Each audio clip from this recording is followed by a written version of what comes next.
This is gonna work. Yeah, it better work. It's not like we're conspicuous or anything.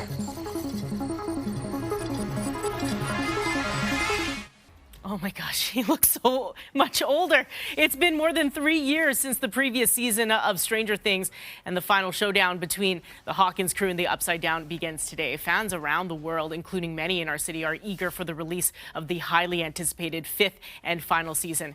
And joining us right now to talk about more Stranger Things popularity is film studies professor Murray Leeder. Good morning, Murray. Thanks for joining us. No problem at all. So this show is kind of an anomaly in that my mom likes it, I like it, people my age like it, and like teenagers in my family love it. Why do you think it resonated with multiple generations?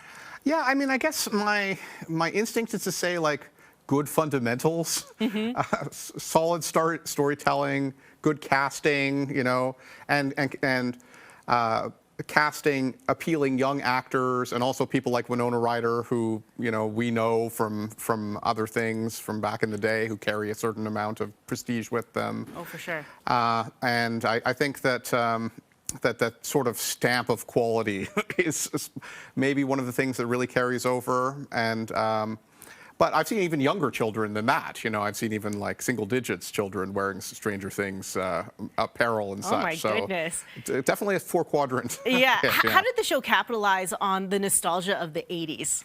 Well, I was thinking about this. I was just looking up the age of its creators, the Duffer Brothers, and they're a little younger than me. They were born in '84. So they didn't experience the 80s, nor did I, in the way that the characters did. So the show is very informed by like media texts of the 80s. And I think 80s culture has a sort of revival thing in the last decade or so, much in the same way that the 70s was obsessed with the 50s with Happy Days and American Graffiti and so on. There are these waves of kind of internal nostalgia. And so, you know, the show is sort of a distillation of 80s popular culture, Stephen King, Spielberg, and Goonies, and, for sure. and everything else, and yeah. E.T. and much more in Dungeons and Dragons as well. And I think that it does all that quite successfully.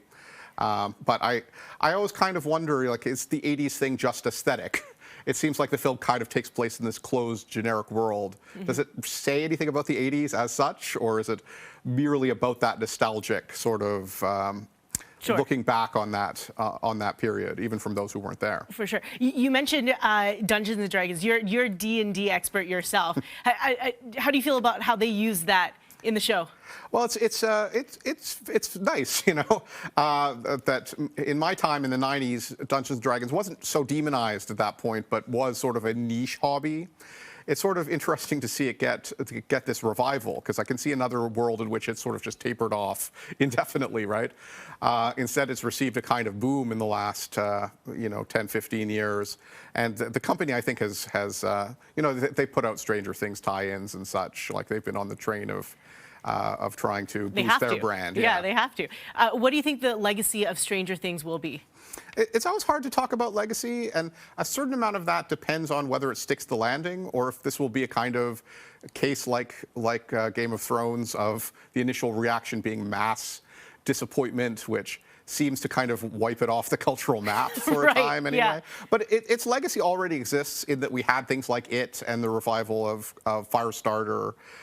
This sort of revival of 80s coded materials, and obviously it's launched careers as well. You know, it will have a legacy on that front, but it'll be very interesting to see if it sticks the landing or not. For sure. You're gonna watch the first episode tonight?